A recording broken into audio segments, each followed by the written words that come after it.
On s'est dit déjà, on aimerait avoir de la diversité. Et ce serait vraiment super d'avoir au moins autant de femmes speakers que d'hommes.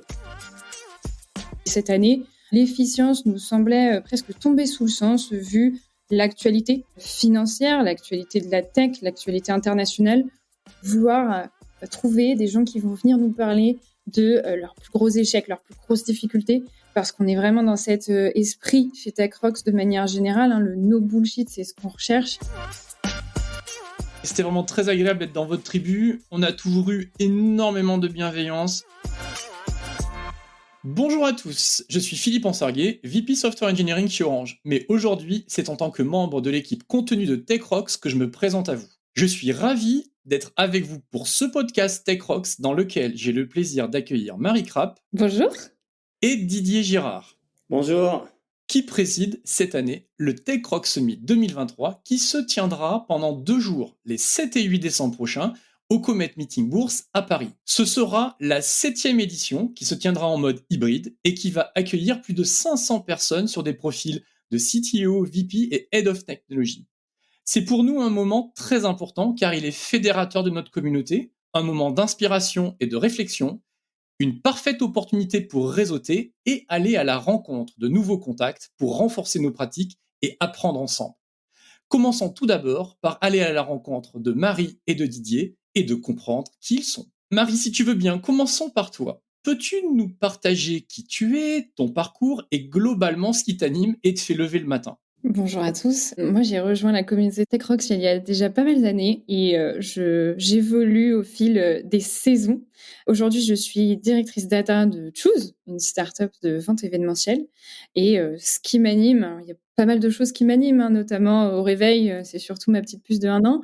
Mais sinon, c'est le fait de construire des équipes performantes, épanouies, qui apportent de la valeur directe au business grâce aux nouvelles technologies. Merci Marie. Didier, si je vais te demander s'il te plaît de te prêter exactement au même exercice. Avec plaisir. Donc Didier Girard, je suis le co-CEO du groupe Sphère. C'est une entité que j'ai rejoint il y a pas mal d'années maintenant, c'est en 2006. Alors ça, c'est ma fonction. Donc, je suis co-CEO du groupe, c'est-à-dire que je co-anime le groupe Sphère. Après, moi, ce que j'aime bien dire quand je traverse une frontière et qu'on me dit profession, je dis toujours développeur. En fait, mon métier de base, c'est développeur. C'est comme ça que j'ai été formé. Alors, ça va faire un petit peu vieux, mais je code depuis plus de 40 ans maintenant. Ça fait 42 ans maintenant quasiment que je code. Ça fait quelques années et puis je bosse principalement dans le milieu du service. Je fais toute ma carrière dans le milieu du service depuis 30 ans. Voilà pour qui je suis. Donc, ce qui m'anime, c'est la tech. Moi, ce que j'aime, c'est comprendre le futur et l'amener dans les entreprises. Donc, je fais ça depuis tout le temps. C'est depuis que j'ai commencé, en fait. Quand j'ai commencé ma carrière, c'était pour ramener l'Internet dans les entreprises. Et puis, petit à petit, il s'est passé plein de choses. J'ai amené pas mal de tech dans les entreprises. Après, j'ai des passions. D'abord, j'ai des grands-enfants. J'en ai 3. Il n'y en a plus à la maison qui me réveillent le matin. J'ai passé le cap. Mais par contre, le matin, souvent, je me réveille pour aller courir. Donc, je fais du trail. Pour ceux que ça intéresse, j'échangerai avec plaisir. Je suis aussi apiculteur. Ça, c'est mon petit côté. J'ai envie de rester en contact avec la nature. Et puis, pour terminer, j'ai une passion un peu commune, il me semble, avec toi, Philippe. J'aime bien l'art et entre autres le street art. Super, merci beaucoup. La première question que j'ai envie de vous poser à tous les deux est finalement assez simple. Comment s'est monté le programme? Quelle ligne directrice avez-vous partagée? Quel dispositif est en place? Bref, comment le collectif a travaillé? Didier, est-ce que tu veux bien commencer à nous partager ton retour là-dessus? Avec plaisir. Alors, moi, je me rappelle plus trop l'histoire de comment ça a démarré, mais peut-être que si on se fait le chemin, si on part de où l'on est et qu'on explique un petit peu en mode rétroviseur ce qui s'est passé, moi, j'aime bien dire qu'il n'y a pas de progrès sans contrainte. Et en fait, quand on a démarré ce programme, je pense qu'on l'a commencé en mettant des contraintes. On s'est dit déjà, on aimerait avoir de la diversité. Et ce serait vraiment super d'avoir au moins autant de femmes speakers que d'hommes. Ça, c'était une des contraintes assez fortes qu'on s'est mis. On a travaillé de la diversité, c'est au sens large, donc c'était pas forcément que le sujet du genre, c'était de voir si on était capable d'amener d'autres contraintes de diversité. On voulait aussi un événement qui travaille un petit peu le côté éco-responsable. Donc on s'est dit, c'est quand même un petit peu dommage de faire venir un speaker des US pour venir parler 2 heures dans la conf. Il y a plein de speakers en France et en Europe qui savent dire des choses intéressantes, mais pourquoi pas faire appel à ces speakers-là? Et puis je pense qu'il y avait une contrainte sur, la langue. Je sais pas Marie si tu es, en phase avec ça? Oui, c'est ça. On a décidé de développer un petit peu plus, l'anglais cette année, dans la continuité de l'année précédente et on a visé un 50-50 anglais-français. Ça s'annonce d'ores et déjà absolument passionnant. Marie, de ton côté, est-ce qu'il y a quelques anecdotes ou des points complémentaires que tu voudrais nous partager? Anecdote, là comme ça, j'en ai pas en tête, mais peut-être pour compléter ce qu'a expliqué Didier sur, les contraintes qui ont, posé les bases de notre, programme, c'est tout le travail derrière qui a été fait par le comité de contenu. C'est un peu les hommes et les femmes de l'ombre de ce summit. C'est-à-dire qu'au fil de l'année, ces idées, elles sont pas venues que de Didier et moi, loin de là. Tout le monde a pu proposer des speakers, des thématiques et aller à la rencontre de ces personnes, essayer de les convaincre, essayer aussi de les accompagner dans la définition de leurs interventions. Et ça, c'est vraiment un travail de très longue haleine où chacun a pu apporter un petit peu sa patte, sa vision des enjeux d'aujourd'hui et de demain et ses envies sur ce qu'on a envie d'apprendre, de découvrir en décembre tous ensemble. Le thème que l'on a retenu cette année est sur le thème de l'efficience, efficiency en anglais. Je pense que nos éditeurs sont vraiment curieux de vous entendre sur ce que cela représente pour vous et pourquoi ce thème en particulier. Marie, est-ce que tu veux bien commencer à intervenir sur ce sujet de l'efficience? Bien sûr, en plus, c'était un thème qui, me tenait particulièrement à cœur. En effet, on essaye d'avoir une sorte de sujet fil rouge qu'on ne va pas forcément retrouver dans toutes les interventions du summit, mais qui vont colorer, pas mal des prises de parole et cette année, l'efficience nous semblait, presque tomber sous le sens vu l'actualité financière, l'actualité de la tech, l'actualité internationale. On voit qu'aujourd'hui, on a quand même beaucoup, de préoccupations sur, bon, bah, malheureusement, parfois des layoffs, mais aussi juste faire plus avec moins ou faire mieux avec la même chose, que ce soit d'un point de vue financier, d'un point de vue humain ou aussi par rapport à des aspects environnementaux qui, comme le disait Didier, nous étaient chers aussi pour ce summit. Didier, en quoi ce thème sur l'efficience résonne de ton côté?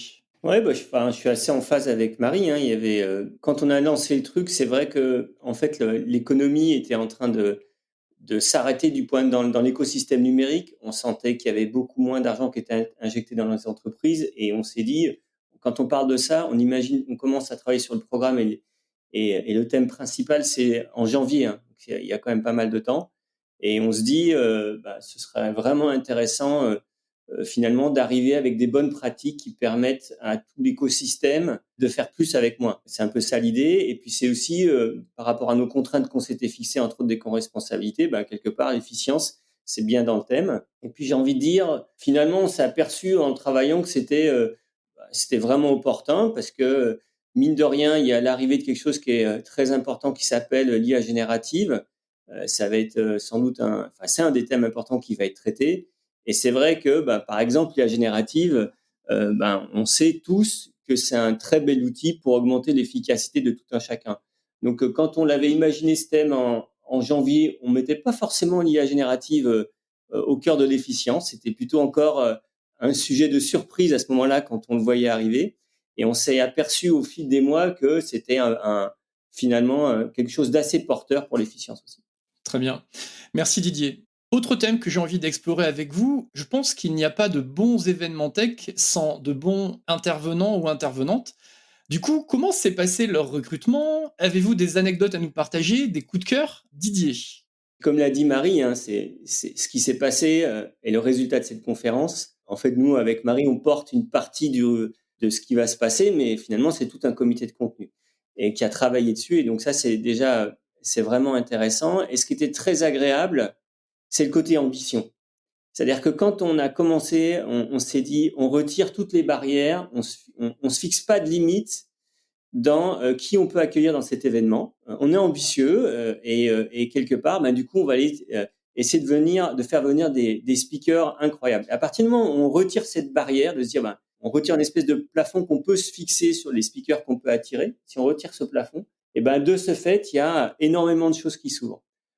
Alors bon, vous le verrez, enfin peut-être que vous avez déjà commencé à regarder un petit peu le programme, mais c'est vrai que les speakers qui viennent, ils sont vraiment incroyables. Hein. Moi, j'ai pas forcément, un coup de cœur, c'est difficile de le dire, mais en tout cas, il y avait une actu qui m'avait beaucoup touché à un moment donné, à la fois sur le plan humain et sur le plan tech. C'était le fait que j'avais vu un article d'un CTO d'une banque ukrainienne qui, en février 2020, avait lancé un programme de migration de tous ses serveurs sur le cloud.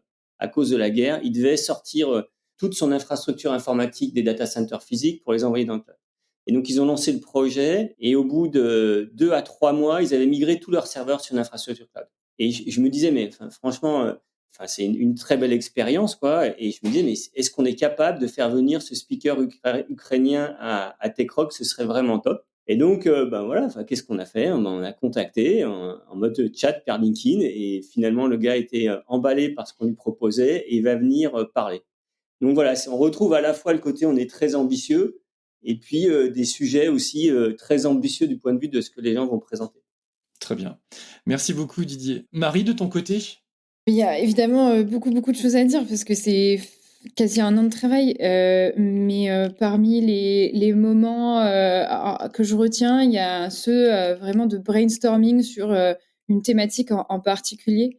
J'ai 2 exemples en tête. La première, c'est vouloir trouver des gens qui vont venir nous parler de leurs plus gros échecs, leurs plus grosses difficultés, parce qu'on est vraiment dans cet esprit chez TechRox de manière générale. Hein, le no bullshit, c'est ce qu'on recherche. Pour ceux qui n'ont pas encore vu l'une des conférences TechRox, on essaye justement d'avoir des retours terrain avec des vrais conseils, des vraies leçons actionnables derrière, et pas juste parler d'un monde brillant où tout se passe merveilleusement bien.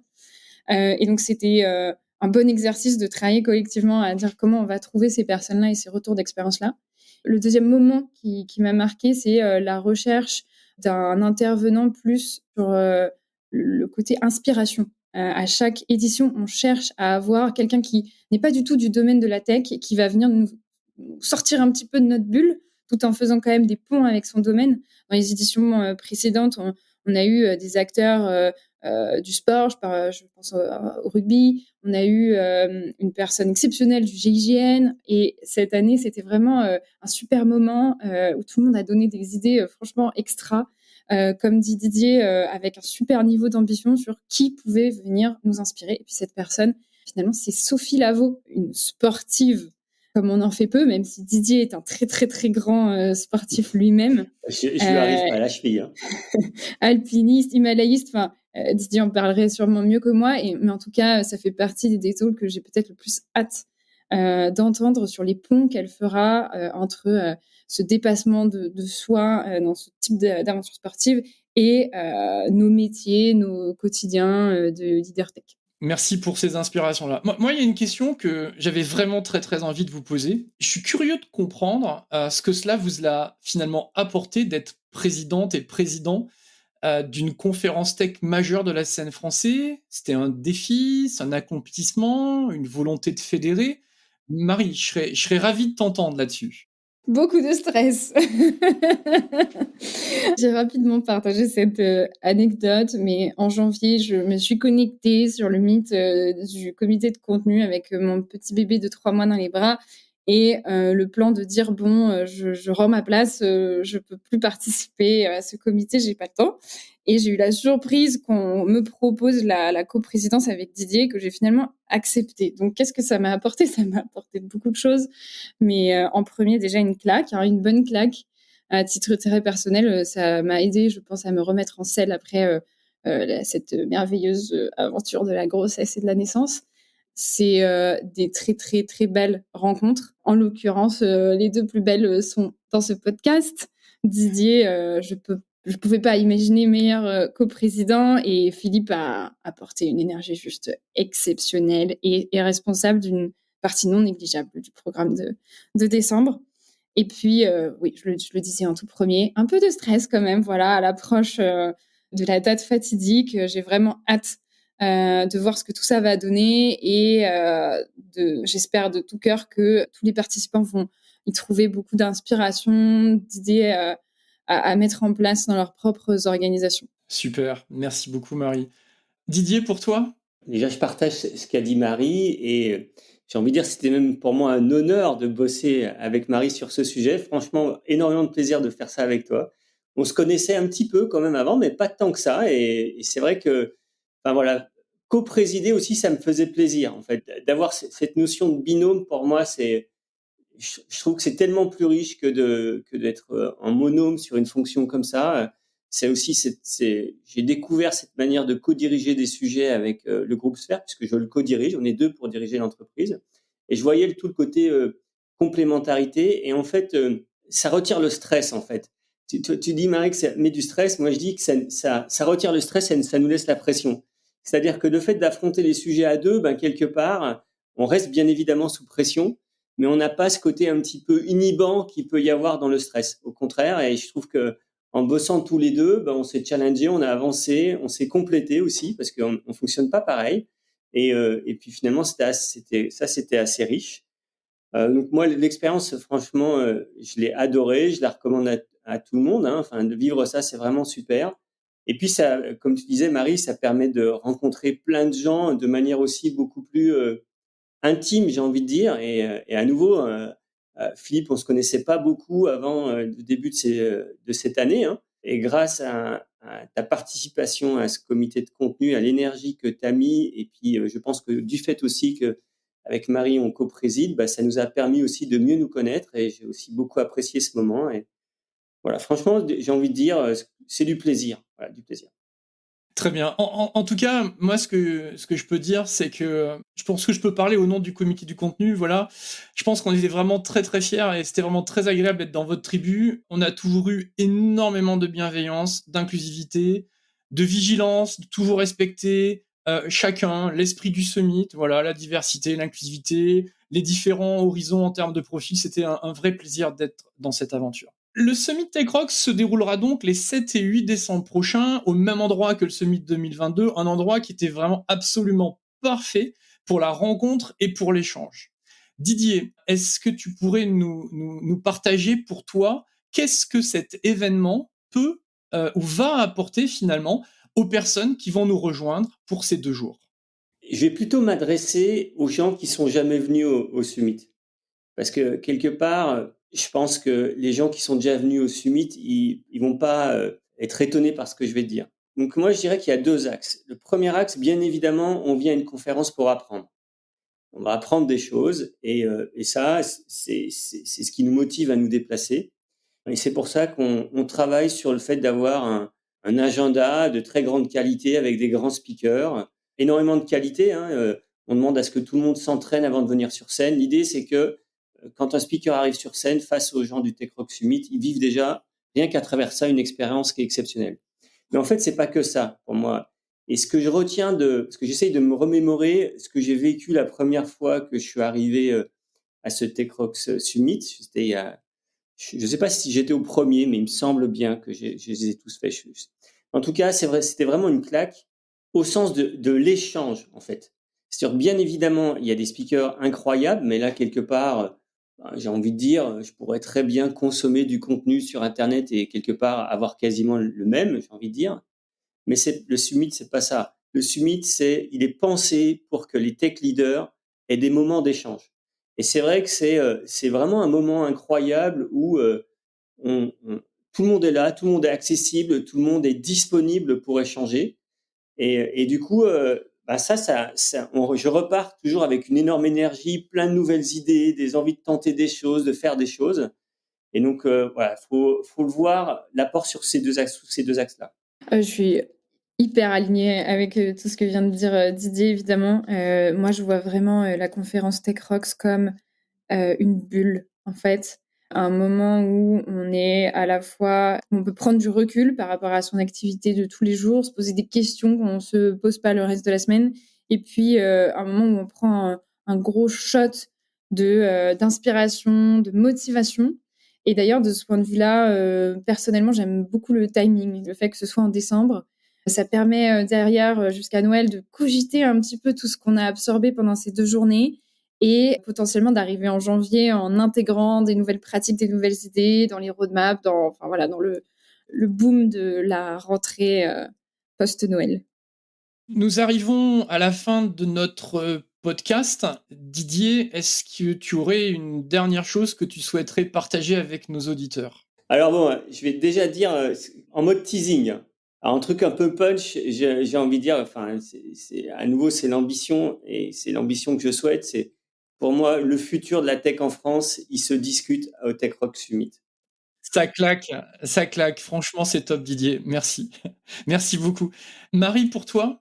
Non, mais on ne peut pas passer après ça, Philippe. Je pense que le Très bien. teaser est parfait. Le teaser est Je ne parfait. dirais pas mieux. Bon, The Place to Be, parfait. Marie, Didier, voilà un excellent moment passé en votre compagnie. C'est passé, mais vraiment très très vite. Enfin, moi, j'ai trouvé ça captivant, passionnant à la fois. Je pense que nos éditeurs pourront bien évidemment interagir avec vous lors du summit.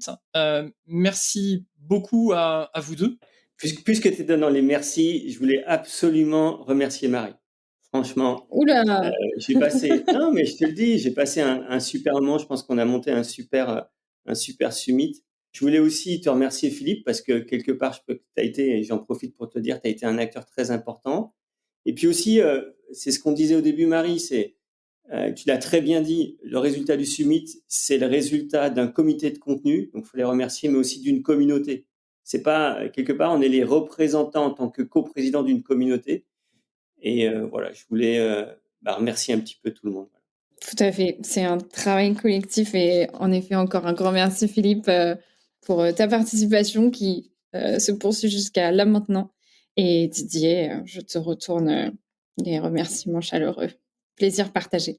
Tous les trois, finalement, nous vous donnons rendez-vous pour le Tech Rock Summit 2023 les 7 et 8 décembre prochains au Comet Meetings Bourse à Paris. Merci pour votre participation à tous les deux. À bientôt. À bientôt, ciao.